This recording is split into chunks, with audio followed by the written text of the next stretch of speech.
Okay, we're recording. Hi, everybody. Welcome to our third weekly town hall in this ever-evolving hour-long interaction that we seem to be in now for the foreseeable future. There's me. Hi, how are you? It's good to see everybody. Here's people who could be in the panel, or maybe not. I don't know. Maybe I'm here. There. Janowski's here. I don't know if anybody else is here in this little picture. They're going to get their pictures bumped from the main screen is what's going to happen. Oh, Kelly's here. All right, Kelly, you can stay in the main picture too. Now, it's, you know, like anything else, it's tricky because we're all doing 400. Yeah, definitely. Like Karen said, Kelly. We're going from meeting to meeting as we move through this. So maybe people will pop on as we go through. Please make sure you share stuff in the chat, because that's where most of the questions are going to come from. I have a handful that I've just been pulling out of other conversations that I hear people having that I thought would be good convo starters. But besides that, we'll just have a conversation from the chat. So make sure you're ready to share either in the chat, or if you want to turn your mic on and jump into a pause, you can do that too. Two links to share. We do have that one document that is a crowdsourced document. It's at a bit.ly/remote access for all. And thanks to Tiffany, I just fixed it. And so now you can add things back into it again. Here it is. And it's growing pretty good. And there's a ton of stuff in there. So please feel free. Drop any resources you have in there. That would be wonderful. And then after our conversation last week, Elisa and Kelly updated the AT Chat website. So now the AT Chat has a website. Karen, did you know that? That's awesome. Thank you. Thanks, Yeah. Kelly. That's great. They did a great job. And we purchased a domain. That is my donation to the AT Chat world. And now it lives at atchat.info. So if you go there on your website, on your browser, you'll get into the AT Chat website, which has under distance learning, the document that I just showed you that you guys could all add to. And this is an ongoing page. So here's the document at the top. Once it finally loads, there it is. You can get to it. There's the recordings from every other town hall. We'll just keep dropping them there. And here's kind of our FAQ. When people ask a question and we get an answer, we're just dropping it in under these drop downs under different areas. Brilliant. So that will continue to evolve as we have AT Chats and as we have these conversations. That will change, which is great. And we also have the archives from every year of the AT Chat. So that is the new AT Chat website, which is pretty awesome. All that for $12. You can't beat that. That might be the best $12 I spent in weeks now. That is excellent. I love it. Awesome. So here's some thoughts for today. Like I said, the conversation can go anywhere, but here's some of the main headings of things we could talk about. But this hour is everybody's, not mine. So whatever we want to talk about, we talk about. I thought the first one, it worked last week and I liked it. So maybe we start with something positive, something good that happened to you last week. Does anybody have something to share? Made it through the week. Yeah, that's what I was thinking the same thing, Tiffany. We survived it. But Tiffany, you must have some positive stories because you're working one-on-one with students, which is tremendous. You know, it's gone better than I thought it was going to go. But it's hard when everyone's on different devices and everywhere. I have one student who has like the ultimate setup. She goes to her dad's office with me on the big screen and her iPad in her lap, and the world is perfect. And then some of them are on a Chromebook, and Zoom's not friendly with Chromebooks. So, you know, you do what you have to. My goal is just to maintain and not slide back with them. Mm-hmm. Since all the kids I'm working with have reading disabilities, that's the goal right now. Hoping that we can get to some normalcy this summer, but yeah, not sure how that's going to happen. Yeah. I think it's good, and I want to hear more as we go through the hour if people have had these one-on-one kind of sessions with students and how that's worked, and things that have gone well and things that haven't gone so well. The types of the types of learning that seem to work well in those one-on-one environments, and then the kinds of things where you're really struggling with doing it, where you need to be next to the person or in the same space. That seems to be the trick with some of it. One of the positives for me was learning about some of the great things that Lesson Picks is doing in the space, and how Bill and Lori immediately jumped on an issue that some people had pointed out. And so they're doing some fun interactive things with PowerPoint and Lesson Picks. And it almost reminds me of the old days of IntelliTools class, of some of the IntelliTools things. And nobody else has been able to replace anything that IntelliTools has done. So it's pretty exciting that they're being so responsive to the needs of teachers, therapists, and students. Yeah. Check out anything with Lesson Picks. They're doing some really incredible things. Yeah, they really are. Thank you, Karen. That's awesome. Anybody else? Something positive? Yeah. So I had our first Netflix party, and it was a success. But it was with the movie Crip Camp, and it was really good. And I could see how teachers could have parties with their students and have conversations through watching, a selected movie. But it was really great, and it was a lot of fun too. So tell us some of the ins and outs, Kelly. How do you set something like that up? What does it look like?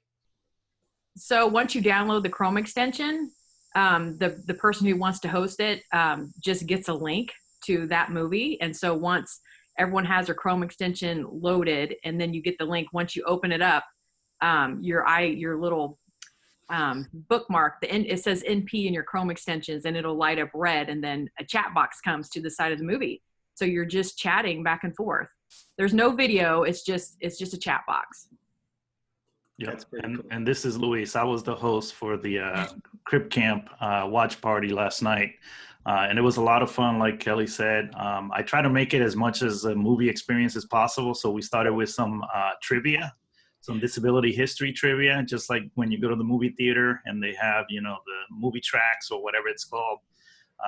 So there's ways you can make it into a really nice experience. The movie that we watch really is a history that not a lot of people know and should be known. It's really how a lot of what we have today with the Americans with Disabilities Act, with Section 504, how that all came to be.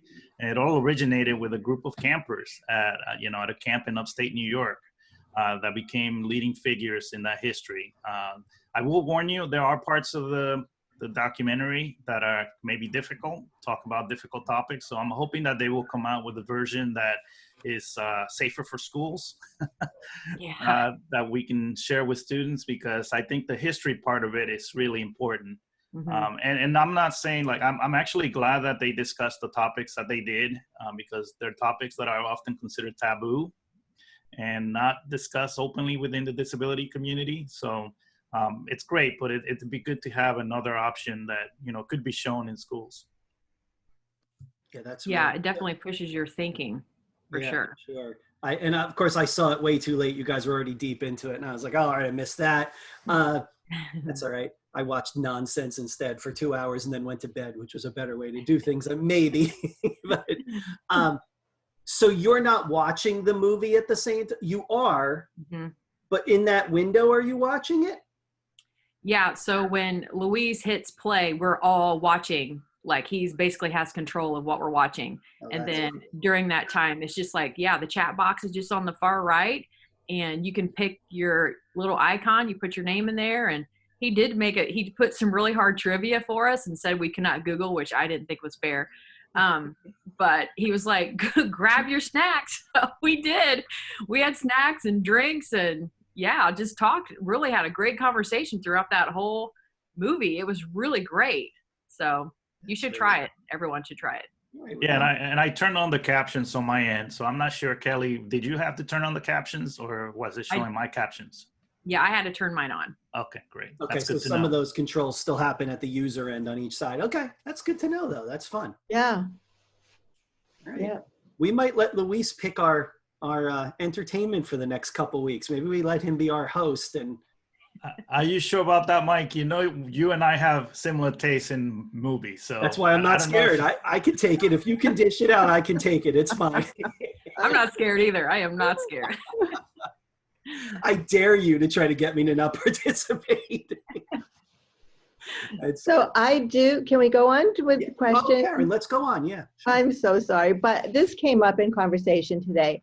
How are people meeting the unique learning needs of students with very complex special needs?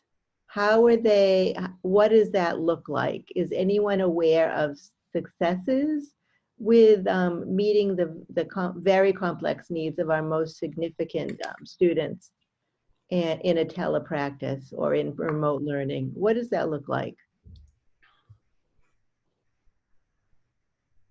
Okay, yeah. That was it. We Oklahoma all waited so patiently. Go ahead. started all of this in spring break. This all hit during spring break. And so we went from spring break being normal Monday, Tuesday to the world starting to shut down and them going, okay, we'll figure out what's happening during spring break. And then they said, okay, no for 2 weeks.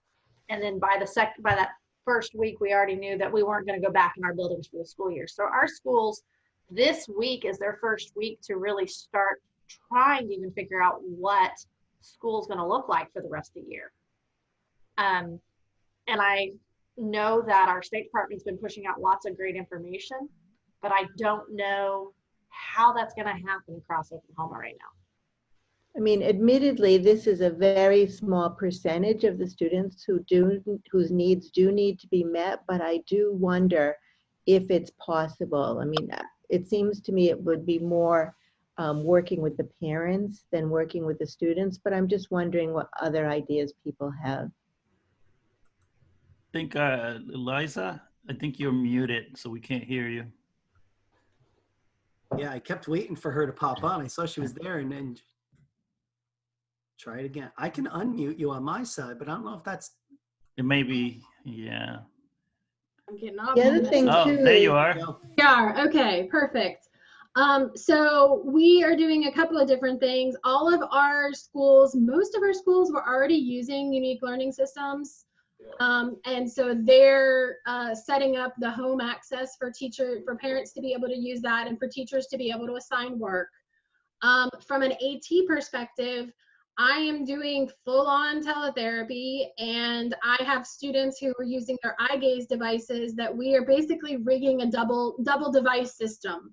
So their eye gaze device system is going to be up as normal. I can log in remotely to their eye gaze device if I need to, but then I have a second set of cameras where we're using our secure teletherapy platform, where I will be kind of providing some activities and supports that the parent or the facilitator are going to be helping do with the student.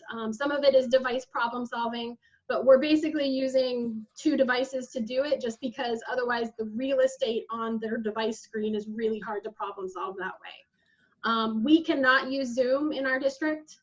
Nobody can at all, teachers, staff, nobody. Too many privacy issues, too many terms of use issues. And I've seen that happen lots of other places. I love it for adult to adult conversation, but anybody 18 or under, no go. So we have to kind of get creative about how we're doing it. And the teachers are kind of, I've been co-training some of our hospital homebound teachers who already work in the homes, but are used to being able to go there physically. And we're talking about we have Google Meet as an option. They can also use our teletherapy platform. And so Google Meet gives you the option of, having that face-to-face conversation. But again, almost every teletherapy that's successful, research-based, is having to rely on a facilitator of some sort. Facilitator is not an easy word, but like a supporter of some sort. We have some adult siblings that are helping. We have, if the parents are working during the day, we have one parent that's taking their, their lunch break and doing it then. Some of it is still kind of coming out, but I mean, we're having to kind of creatively problem solve. And what I'm doing for student A is different from what student B's family or parents or whoever wants. So we're kind of having to individually problem solve those scenarios. Yeah, and we've been talking with educators as far as using, utilizing the paraprofessionals, because we're getting a lot of questions about that. And so one conversation that came up is for teletherapy, using the paraprofessional to help with the tech at the beginning. So when the therapy starts, it's ready to start. And so the paraprofessional can work with the families and kind of coach them through with how to use Google Meet and get that set up beforehand. I think that's great. And I've seen a lot of this conversation about, where are the paraprofessionals in this process now? I worry that not all the paraprofessionals have been provided that training in the beginning to be effectively supporting someone on the other end. I know in one of my schools, the paraprofessionals don't even have emails, so they're not technically even on the system. And that's a real, it was a missed opportunity before this happened, and now it's just a real missed opportunity to have those people available and use their skills as frontline support for the other educators. Yeah, Mike, and I'm living that today because our schools actually started today. And for those that don't know, my girlfriend is a sign language interpreter. And so they're trying to figure that out, how to do that in a way that's, efficient and secure and so on. So it's going to be a week of lots of growing pains. I would recommend the RMTC Center. I'm going to see if I can find their link here in Florida. They put out some videos over the weekend, but like you said, a lot of it was just her over the weekend trying to get up to speed on her own time and trying to figure things out. So it's not a coherent message that's coming out of the district. It's sort of like we're flying the plane and looking at the window. Yeah, I wouldn't even say building it. We're doing something, but it's going to be an interesting week to say the least. Yeah, it is. And you think about it, and somebody just mentioned it in the chat. I'm not sure who just chatted me. Somebody did. Sorry, I don't know who. That some districts are laying their paraprofessionals off. And again, we might be missing a huge opportunity here to just double our efforts. Think about some of our paraprofessionals. I would argue know those students best because they're with them all the time, providing support across classrooms, and they might have a better sense of where a student is at globally that they could apply to these situations. And I think we're missing that. And like Louise said, interpreters and other support individuals, how are we going to mesh all that together? Alyssa, that's awesome, Alyssa, that you're using 2 separate cameras and 2 separate devices and doing all that. But just listen to the tech complexity of that setup. Sounds like a nightmare. And I'm a tech person and it sounds like a nightmare. Imagine if you were to present this to a parent who is struggling just to move through this experience. And you're like, oh, by the way, just hook up a camera over here so I can see what's happening. And then we're going to have your machine. And don't worry, every once in a while, I'll remote in and take over. They're going to run away from you screaming. I wouldn't do that with every family by any means. Yeah. Like, I don't see in the group chat, it looks like I can only send it to you. Same with me. That's my situation too. This is Mike, is there some setting that you need to take care of in the chat? Because I really wanted everything to be about me, so that's probably why I did that.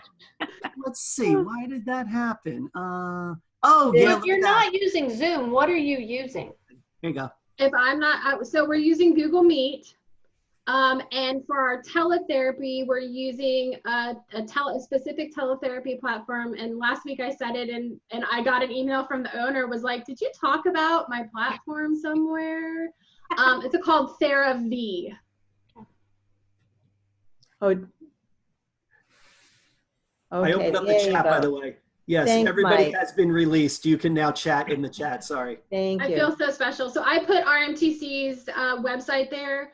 Yeah, I know, like Lauren said, a lot of places around me are Microsoft 365 districts, so they're using Teams.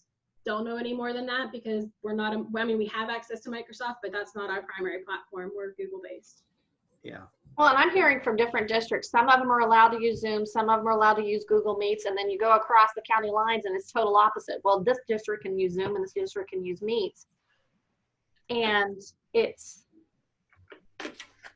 doesn't seem to have any consistency as to why people are saying yes or no. And I don't know how to help streamline some of it for these families.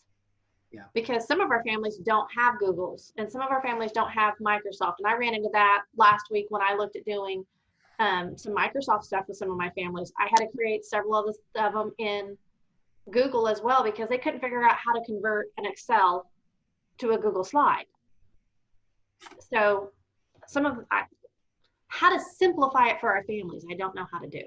Yeah. I'm doing a lot of Screencastify videos. I'm sick of hearing my own voice doing Screencastify videos because we have teachers that are that way. Not forget the parents, but set aside the parents for a second. I have teachers, I have therapists who technology is not their game. So we're having to piecemeal it little by little. I'm actually doing a mock therapy session this afternoon with my nephew and recording it so they can see it start to finish what it looks like.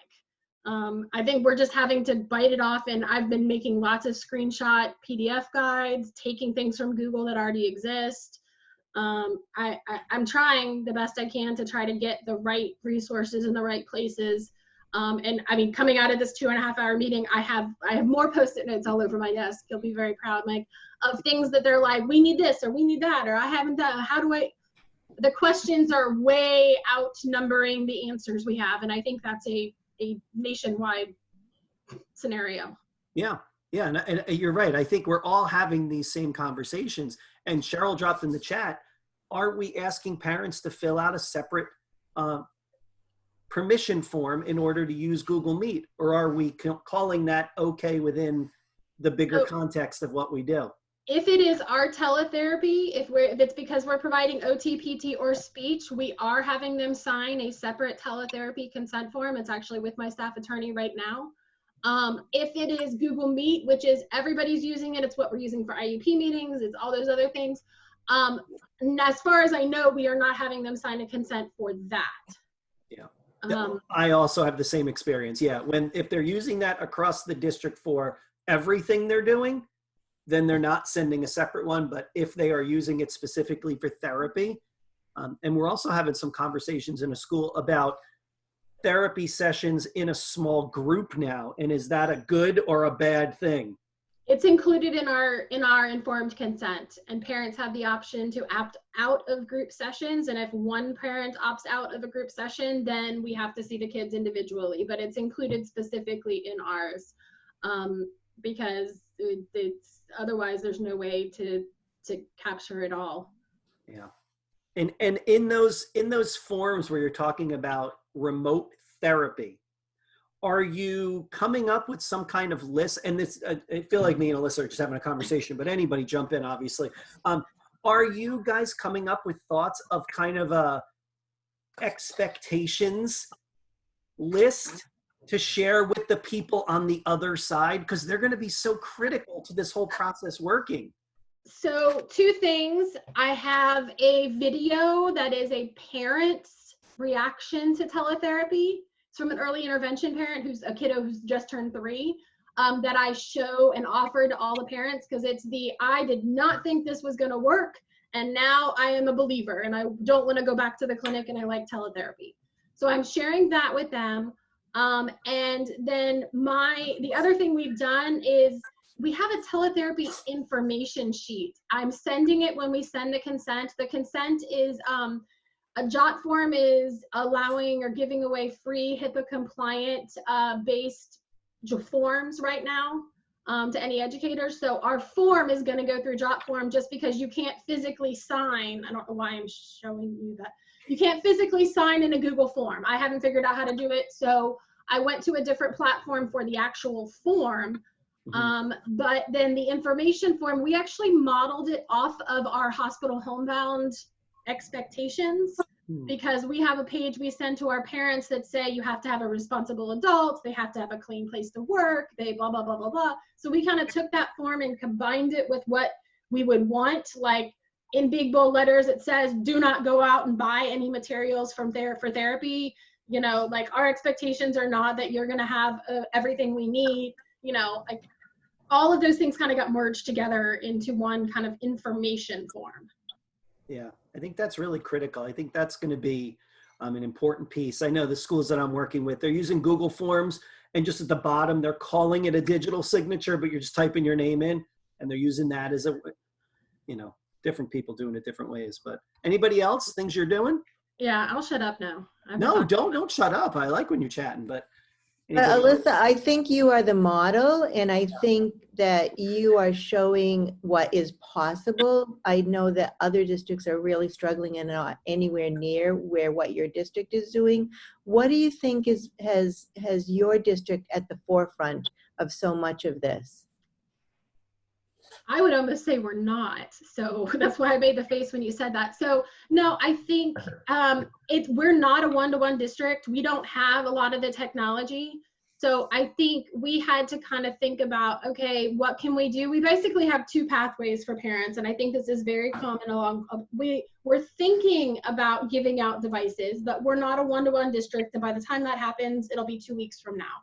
So we're basically saying to parents, do you have a device and computer internet access that will stream a movie, or do you want paper packets of work? And the paper packets are going to go out via, I mean, we have meals coming out all over all of our schools, so they're going to go out on the bus route with lunch. That's not happening until next week.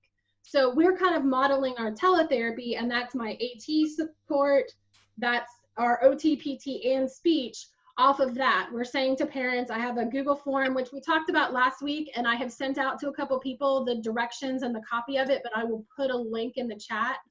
I have a copy of the form that you guys can take and make a copy of. It basically says, you know, who are your kids? Do you have internet? Do you want teletherapy? If they say, yes, I'm interested in teletherapy, it branches off and says, okay, great. What kind of materials do you have at home? Fine motor, gross motor, sensory. And then it takes them to a comments page. If they say no, then it goes to a separate page that says, okay, so are you interested in paper materials from the OT or PT to help address goals? And or are you interested in a phone call from your students, OT or PT or SLP?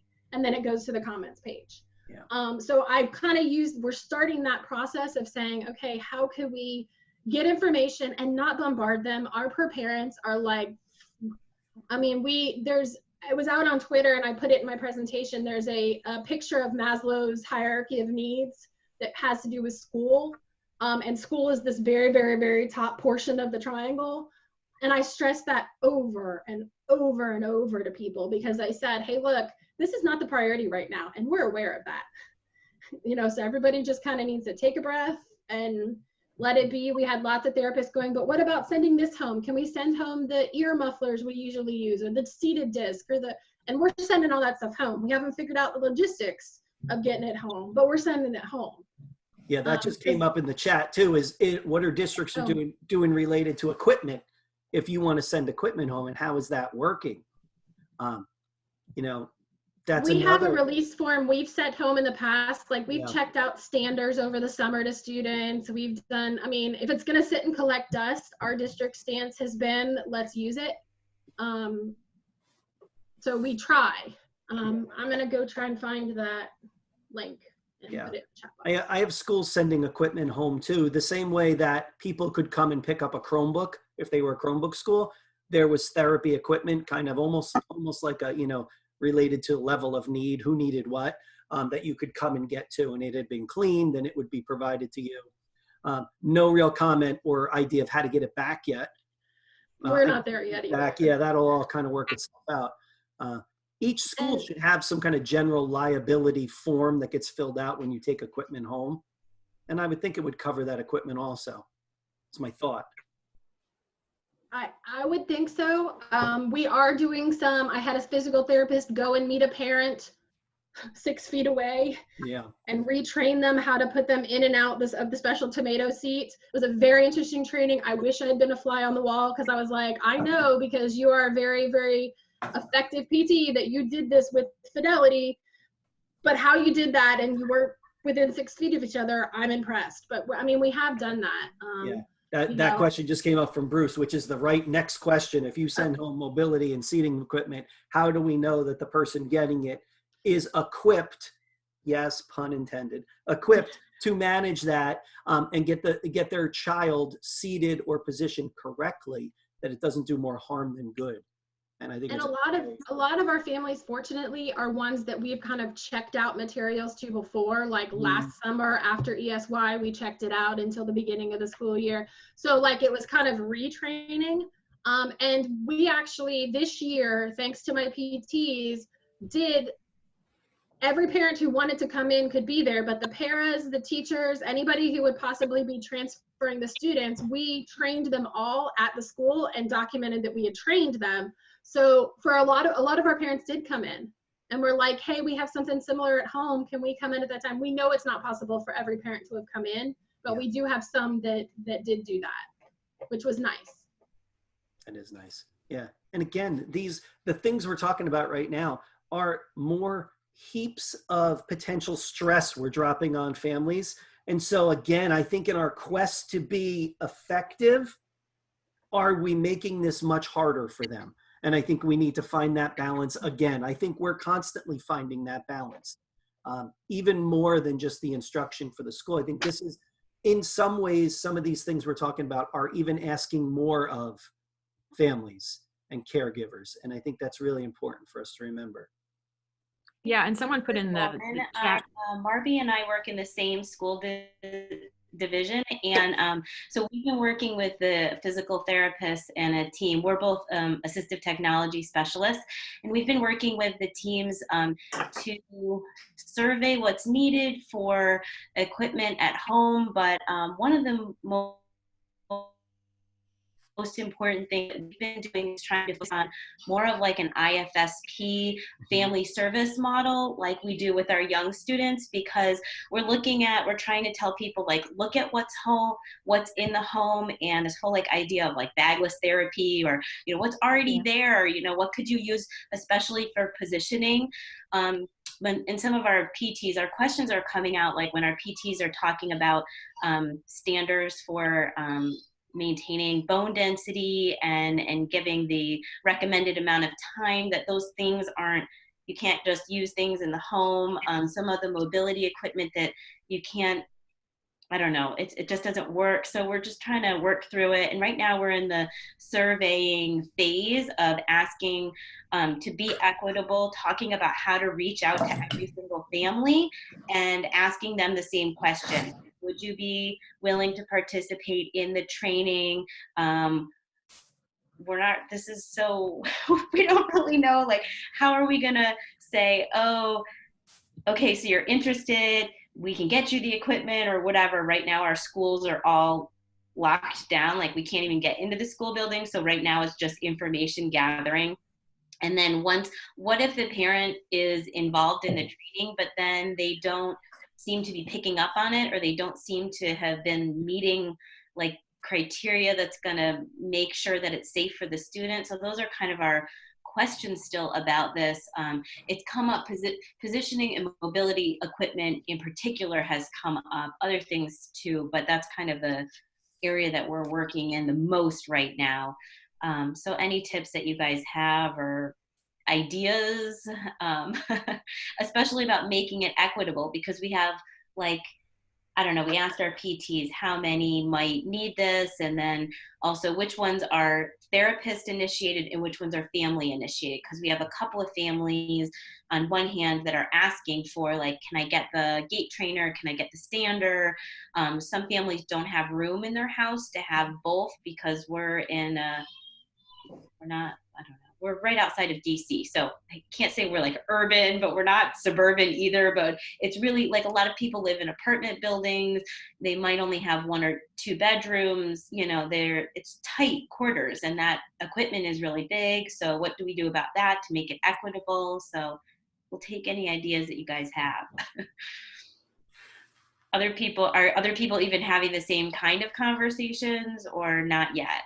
Oh, it absolutely came up with my meeting with OTs and PTs this morning, and I just keep telling them we're just gonna keep doing the next right thing. Like we don't seem to always we have less answers than we have, you know, than we have questions by far, and we're kind of addressing it. We have lots of therapists who've said, oh yeah, like so and so, like I really don't want them to not have their stander because they've got contractures that are forming, blah blah blah. And we've said very specifically to them, okay, like let's have those conversations with the parent in a very proactive way, and don't be offended if the parent says, I just can't. Yeah. Like, or I want this, but I don't want that. Or if it doesn't go perfectly, like I think we just have to keep remembering the stress we feel. Like, I think it's magnified for our families, and we're like you, we are more than 80% free and reduced lunch in our district, very like small rural kind of district. Even though we're the seat of where the University of Florida is, it's still, you know, that cusp of small and rural. And we've got a lot of families that are like, I could care less about the standard. I want to know about breakfast and lunch. Yeah. Like, that's where they're at. And that's why I put up that Maslow hierarchy of needs for my OTs, because they were all getting like, we need to do that. Take a breath. Yeah. Which I have to remind myself to do too. And like, think, okay, what do we need to do about these, like, what do we need to do to make sure that parent just feels heard? Yeah. I think it's a really good point. I think sometimes we have these conversations about communication is sometimes the shakiest part of our interactions with families. And that will only be magnified in this time if we're not at least just reaching out to start the conversation and say, hey, we are thinking about this. We will reach out. How are you doing? Do you need anything from us now? And I think that's a good start. I mean, I had 2 meetings this morning with 2 different therapists at 2 different schools who had a conversation with me about they don't know what their schools are even doing because no one's reached out to them yet. And I thought, well, that's weird because I've spoken to both of your administrators. And so I kind of know, I don't really know totally, but I know a little. And it made me a little worried that their staff themselves, who are on spring break this week, are not hearing what's happening. And that's making me very nervous. And a lot of times our SLPs, our OTs, our PTs, especially OTs and PTs that may be at 2 schools during a day, they get left off of all kinds of lists. Yes. And this is just magnifying that. You know, I had therapists who knew about the faculty meeting at one of my elementary schools this morning, and another therapist who had no clue. Right. And just trying to make sure that they're like, okay. And I think calming everyone down, even though I'm all hyped up, calming everyone down to say, you know, what they're telling a teacher in a meeting may or may not apply to you as a therapist or a AT support person or a coach. Like, we're using Google Classroom as a platform, and I had people freaking out. How do I use Google Classroom? You don't. That's the answer. You don't need to. We're not using that for our setup. It doesn't make sense. There's a privacy issue for our OT-PT kids. Like, just take a breath. But I think it is a concern when you think, okay, like, do the OT-PT speech, deaf, hard of hearing teachers, teach the visually impaired, like, are they even being hooked into the school-based information? And based on my district, I'd say maybe. Yeah, I think that kind of, is accurate. I just wanted to see what it said when I said, yeah, I think it depends. And that's not great, obviously. Here I am, Captain Obvious. Yeah, that's not great, but we need to think about that from a communication point, is we need to kind of lock some of this down for us, and also think about that next step with parents and understanding that this might not be the most important thing in their world today, this week, next week, or the one after. But we need to be ready. And this gives us these opportunities to be a little ready when those come up. I had a school ask me if I could host just exactly what we're doing now at night, 1 night a week, for parents to pop in. Sure, why not? That would be great. I'd always go for another Zoom meeting. What the heck? But it might help when they're ready, and maybe no one will show up, and maybe 100 people will show up. And maybe I'll spend the whole entire hour saying, I don't know, that's a really good question, but we'll figure it out. And I sense that's probably what will happen. And so I think we just need to be ready for it. Judy said in the chat, be the coach, not the expert. Just going to coach people through it, and we'll get through it. But we've got to find those times and make sure everybody's on the right path together. I like Elisa's statement where she says you got to do the next right thing. Because our students with very complex bodies, how do we meet their needs? And I think everybody has been talking about, it's all about relationships and conversations with families.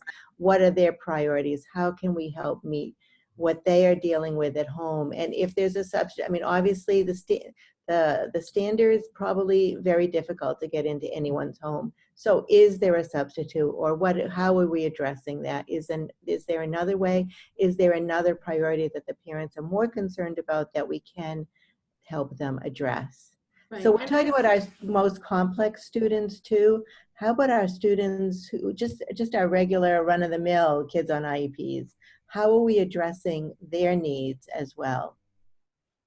So we already have a whole bunch of Snap and Read. We're a Snap and Read district. We already have a whole bunch of Co-Writer. If you don't already use those products, Don Johnson is giving them to you for the next 60, 90 days. Yeah, we have a lot of parents who, when we initially started using Co-Writer or Snap and Read with their student a year ago, they went, oh, that's really great. Like, I don't really want to know about it, but that's great. And I sent home, I actually had 2 students, parents contact me over spring break and say, could you send me those directions again that you sent? Like, because my kid wants to read whatever. I've added more kids than I can count to our Learning Ally and Bookshare accounts in the last 2 weeks, and sent the information to the parent and whoever their caseload teacher is. We have a Google form for that. I think I have a Google form for everything. You know, and so I've tried to kind of catch those kids that, like, as they're thinking, like, I'm moving to access my textbook online before, and maybe I didn't have to do that because I had a hard textbook in front of me. Let's stop and think about how do we mitigate that issue. You know, and I've actually been referring parents to the AT Chat the AT Chat website with those pieces of information. I don't know if you want to bring it up, Mike, in its raw form. You can show them kind of how we did that. But I did this before, but you weren't here, so I'm sorry, I was working. That's all right. This is not Thank a judgment. you, Elisa and Kelly, so much for your work. This looks awesome. And it's really, really in its infancy. I mean, I think giving people the information, if you scroll Yeah, down. I just wanted to point people, Distance Learning AT Supports is the page, and it will continue to evolve. It's probably evolved since you looked at it this morning. There you go. Because I dropped those things into it. Yes, it has. I was like, those weren't there before. Yep. So what I used was kind of the headings, and then each of these are drop-down menus. So if you want to know about tools to caption or tools to write on or annotate, I just started dropping what I knew and what people had crowdsourced in the document or other places, and added some extra bullets on that one apparently. And there's definitely things that still need information. So if there's a question that's not there or an answer that you don't see up there, we absolutely want to make sure it's added. But it's friendly enough to a parent that they can jump in and go, oh, my kid wants to be able to whatever. It does not necessarily hit on our kids with significant needs. I kind of see it more as the catch-all right now for kids that have learning disabilities, those kinds of need access to materials, although it could absolutely expand to include that. Yeah, I think it could pretty much be whatever we want it to be. So as we keep finding resources or ideas about headings of focus, we will certainly drop them in. We can just keep adding to this as much as we want. Speaking of Bookshare, they at the end of last week created a new page, and I added it to the Google page.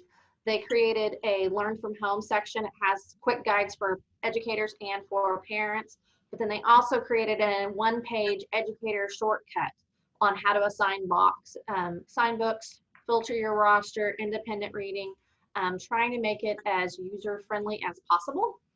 And then another thing I've been encouraging my parents is, while you still have contact with your instructors, because they're even talking about some schools closing as early as May 8th for our school year, finding out what is going to be the rule for the summer. Are you going to have access, or do you need to go ahead and turn on that individual membership so that you can keep some of that learning happening during the school, during what's going to be an extended summer for a lot of Oklahoma kids? Yeah, it's a good point. I was going through one of my district's Bookshare page today because I'm one of the organizers of it. And seeing who didn't have individual accounts, and we're going to start reaching out to them. Let's get some email addresses so we can get you connected for an individual account. Well, and they made it a lot easier in the last several months on making it so that the school can still be the ones that reset passwords if things were to happen, and made some real intuitive things. The other thing I'm suggesting to a lot of our teachers is you're not going to want to assign every single book. Use some of those resources. I think Detroit Public Schools, LA Public Schools have gone ahead and made grade bandwidth. Assign those, go through them, see if you like them. If you like them, assign those to those grade bands, because they're going to need a lot more at home than you assigning. And then I've even been added on a couple of the school districts that I work independently with onto their Bookshare, so I can keep my students going and they're not having to answer my email of, can you add these 5 books that we're going to use this month? Which is nice. That is nice. Yeah, and look to places. I shared the link last week. I'll hunt it down when we're done. Audible has curated a list of free audio books that you can access from their website without being a member. And so that there are some really nice school-based titles there. So check them out. That was one of the other things that Bookshare, and I added in the Google form, is it has instructions for how to access freely available books for all students with some reading lists. So trying to give some ideas for people who aren't qualifying for Bookshare as well was nice of them. That's great. Awesome. If Lauren I could just asked, circle back to Karen's question about what are we doing, about the students with the typical IEPs. And I know we talked about this each week, but I think it's important to just keep talking about. And so not all of our students in schools have Snap and Read and Co-Writer or Read and Write for Google. So it's I've been just talking a lot about the built-in features of the devices that they're using. So, and again, I know we talk about that every week, but we don't have to have certain Chrome extensions if the student's on the iPad, just about the accessibility features built in. And again, I've been just talking about how to utilizing our paraprofessionals, and that's one way, is stepping back and make sure they're trained in it, whether it's something that we have to do for the paraprofessionals, so then they can support the families getting those built-in features turned on. Yeah, that's great. The other thing, I just want to go back to Bookshare too. We know that self-selected reading is the best indicator of reading success. So what I oftentimes will suggest to teachers is just add on a whole library. Find out what the student is interested in, what authors they like, what genre they like, and just add 50 different titles. And then the students can choose what they want to listen to, because that's how they enjoy reading. We want to instill a love of reading with our students who are dyslexic or have learning disabilities, because oftentimes they hate to read, and we have to break that cycle and just give them the opportunity to listen to the books that they really want to explore and really get into. Even some of the ones like Percy Jackson, they're maybe in 5th, 6th grade, but they're reading at a 2nd grade level, but they would love to read what their peers are reading. So add Percy Jackson books, or whatever it is. So add the library. It doesn't just have to be what the teachers are assigning. I love it when the librarians are added. Not just having your teachers, but making sure that librarian is one of the people who can help assign books, because they know what's going on in the regular library. And if they can start dumping some of these books into these kids' libraries, and that may be someone who's got, let's just say, not necessarily as much on their plate, but they have an idea of what the kids might be interested in. Yeah. So if we can use them, I love it when I can get a librarian as being one of the co-sharers on an account. Yeah. The other thing too with Bookshare is they have a special collection section. So, I mean, there's over 400 different special collections, including like all the American Girl doll books and all the, different authors, all of the Henry and Mudge book. I mean, there's just a variety of different collections already created that we can just easily share with our students. And so just to be aware of the special collections as well. I mean, there's books, the Caldecott winners, there's just a lot of different great book collections already created by Bookshare. It'll be interesting, Karen, you brought up about the students who just don't like to read. And now students don't really have access to books, and it's becoming more audiobooks. I'll be curious if that rekindling, or just finding out that, hey, I actually really do like to read, and it's because of all of the audiobooks that are available now. Yeah. That'll be interesting to see. Yeah, this kind of access to these materials and the ways, these different modalities that now they are going to probably be using more often. Lauren asked if anybody's using Flipgrid to make training videos and or increase engagement. Anybody using Flipgrid? It's a great resource. Yeah. I'm not creating training videos through there. I typically do those at home, but I am trying something different just to stretch myself a little bit. I'm doing a series called Learning on the Go, and it literally is on the go. I'm actually going to be walking my dog and sharing AT tips while I do that. So I have a gimbal that I purchased and haven't had a chance to use it, and this would be a great opportunity. So a gimbal is just a stabilizer. So as you're walking, it keeps the camera steady so that you all don't get motion sickness. So look for that soon. I was hoping to do it last week, and then I got sick with not COVID-19, but allergies. So if the COVID-19 won't get me, the allergies will. So I'm hoping to resume that this week. So I'll share that at a future chat. Excellent. Louise, what do you think your first topic or your first tip will be? I would say just to keep it simple. And we've talked about that quite a bit. Like this is a difficult time for everybody. So just kind of taking a step back and, you know, keeping some essential understandings in mind. Like you don't have to do it all this week or next week or a month from now, but just, you know, keeping things simple. And then I think my first one is actually 3 accessibility tests anybody can do. So just something really simple that, you know, it doesn't require expert knowledge. It's just something for you to help evaluate some of the resources that are coming across your feed, the tsunami, if you will, of free tools that are coming through. Yeah, and now more than ever, we need to remind people that it's not all about tools. I know we all know that, and we all say that anyway, but I'm still fielding emails every day, like, tell me another tool, or I know these 3, but there must be something else. And it's reminding people to take a step back from that. And my suggestion to Mike, to go along with that, you know, the big companies have accessibility teams for a reason. Mm-hmm. So Apple, Microsoft, Google, some of the LMS companies, they have accessibility teams that are always looking at their tools and trying to improve them. And even if they're not perfect, you know that they've dedicated, you know, lots of resources to doing this. So that's one of my tips is, you know, look at what the big companies are doing first because they've taken care of a lot of the work first, you know. Yeah. So let's start there and then move out from there. Yeah. And think about, and don't be afraid to go visit YouTube. If you see a feature in your phone or on your computer that you're not quite sure what it is, type it into YouTube. I'm pretty sure something probably lives there already. They'll give you a general idea of how it works and maybe the features that are there before you start diving into things.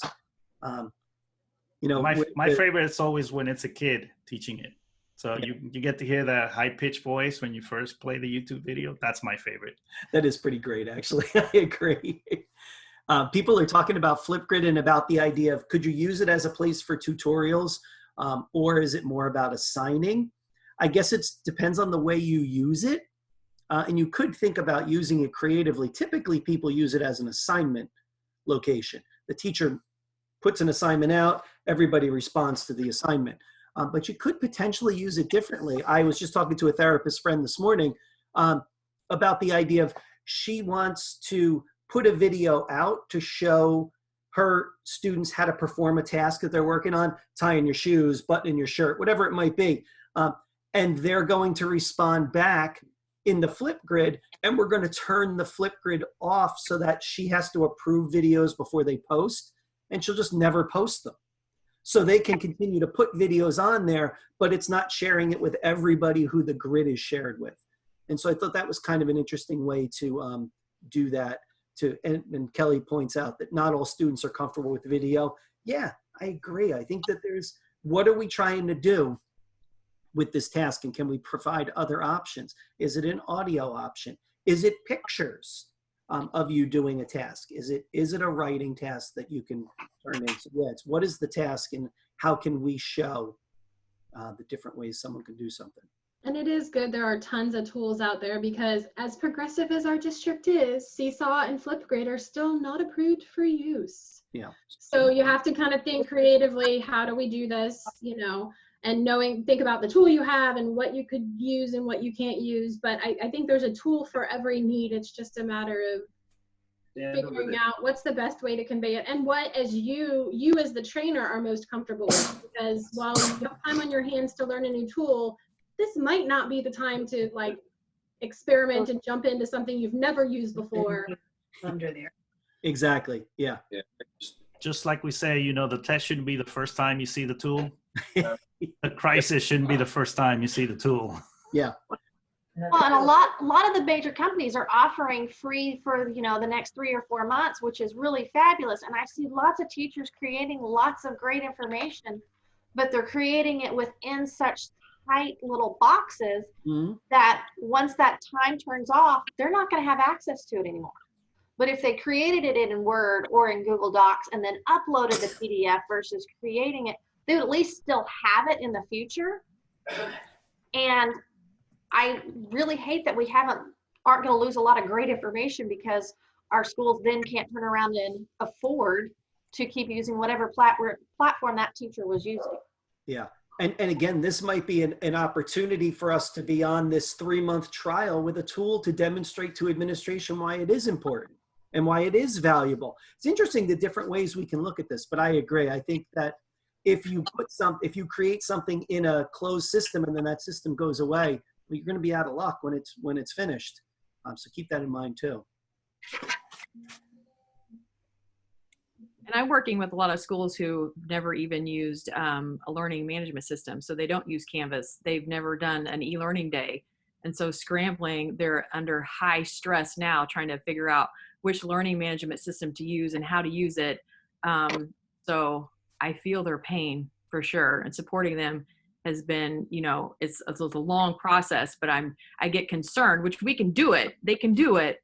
But getting all of that training for when the school date starts, and what does that look like? That's tough.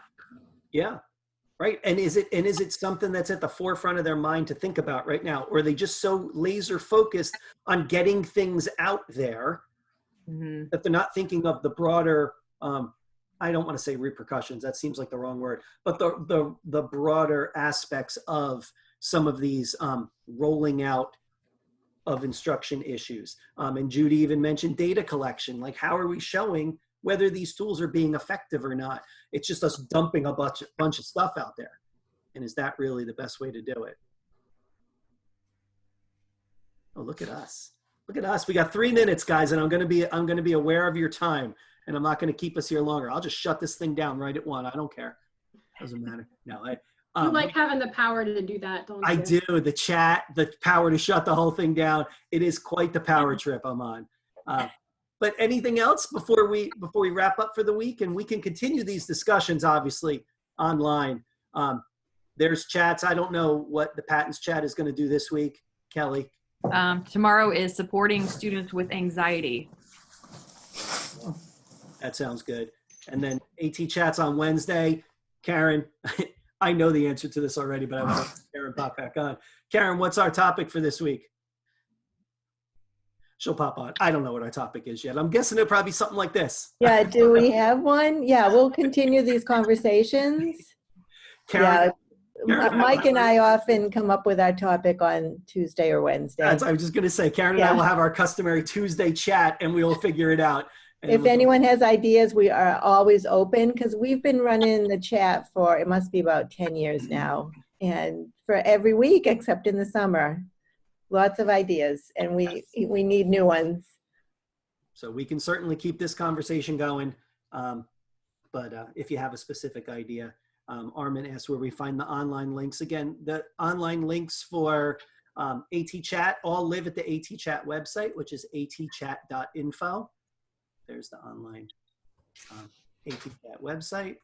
The links for these upcoming town halls and the Friday afternoon open office live at the New Jersey AT Act website, which is the website where I'm the director. Here's our website, at4nj.org.